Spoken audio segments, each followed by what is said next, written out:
Hi everyone, welcome to our first video for week 1. We're going to talk about an intro to statistics. Let's start by talking about what statistics is.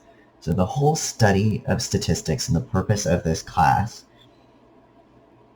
is to study the collection, the presentation, the analysis, and the interpretation of data. So we're going to look at how we collect data, how we present and summarize data to other statisticians and data analysis people. We're going to talk about how to analyze data and then how to draw inference from that data. How do we take that data from a small group and use it to make statements about the larger group from which that data came? We're going to be using the word data a lot. Data in this case means information. That information can be in the form of words or numbers. We're going to look at both in this first week, and then starting in week 2 moving forward, we're going to focus on numerical for the most part, as that's where the meaty math is. So statistics can be broken down into 2 chunks.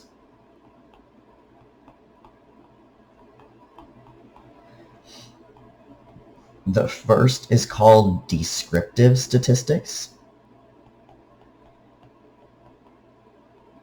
which is what it sounds like. This is where we're talking about describing data, presenting data, organizing the information that we've collected. That's what we're going to focus on in week 1. And those skills that we build up in week 1 are then used for the second branch of statistics, which is called inferential statistics.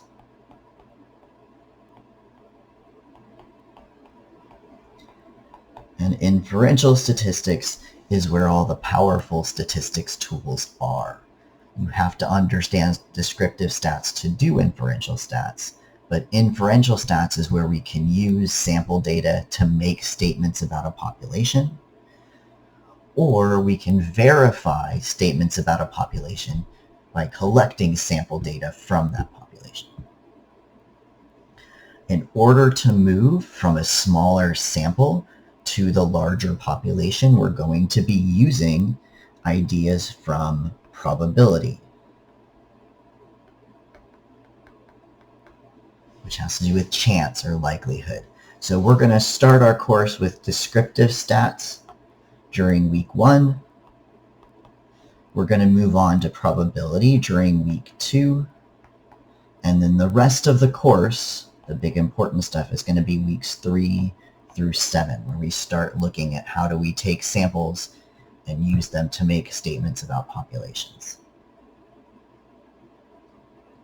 The next thing we have to talk about is data. We know data is information. How do we classify it? And what is this population and sample that we're talking about? So we're going to go over some key terms in this video.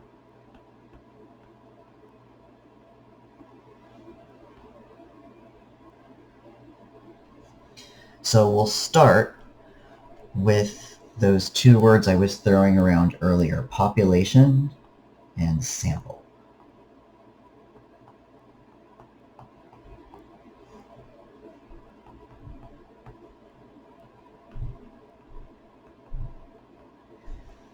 So population is referring to all units in the group of interest.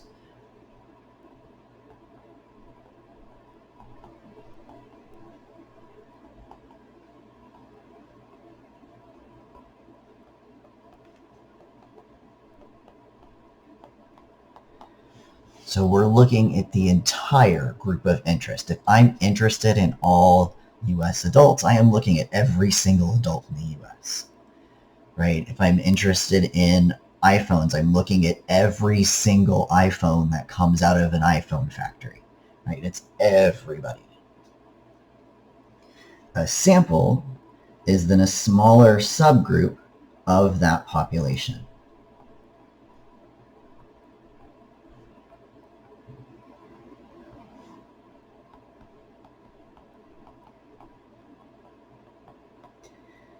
And the reason that we like samples is that often in statistics, the population that we're interested in is so large that it's difficult to collect information from all of the units in that population.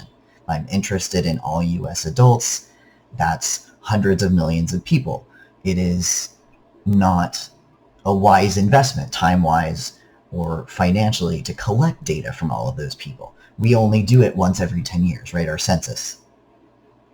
Big thing. So samples allow us to get information about a population without having to talk to every single person. When we collect numbers from everybody in the population, those produce what we call parameters. If I'm looking at the average for the whole population, that average is a parameter. If I'm only looking at a subgroup of the population, if I'm looking at a sample, the summary values that come from that sample are called statistics.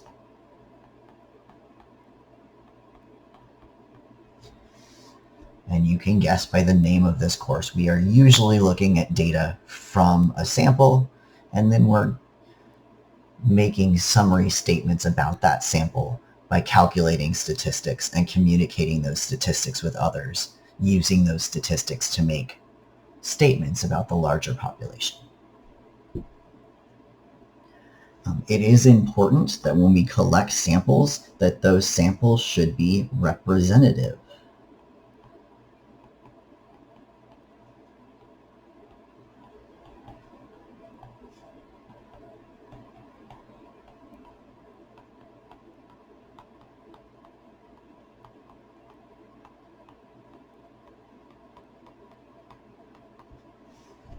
Meaning that our samples are an accurate reflection of the population we pulled them from. We're going to talk more about this later this week when we get into ethics, but this is a super important point. Early in the 19th and 20th centuries, way before you and I were born, a lot of statistical analysis was centered around large colleges and universities.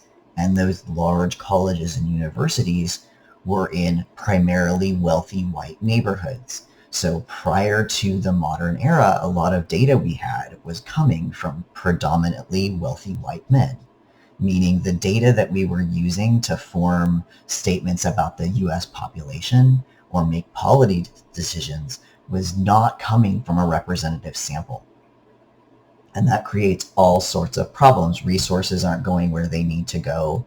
Policy decisions aren't addressing needs in actual communities because the samples that we were pulling were not representative of their populations. We're going to talk more about that when we talk about sampling methods later this week. Last thing, we're going to talk about variables and the types of variables that we use. We know from math classes before statistics, a variable is used as a placeholder for an unknown. It represents a quantity that we are interested in as a mathematician. And as statisticians, we split variables into two big categories. The first are called categorical variables, sometimes called qualitative, depending on the textbook you're reading. And the other are called quantitative.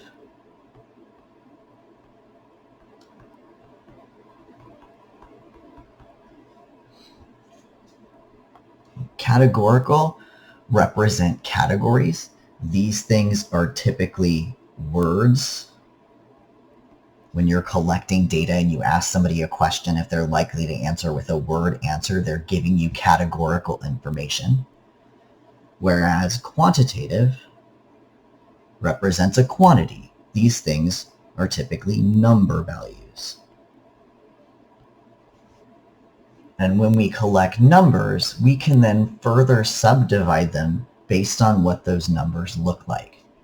So quantitative variables get broken down further into two subgroups. Quantitative data can be discrete, or it can be continuous.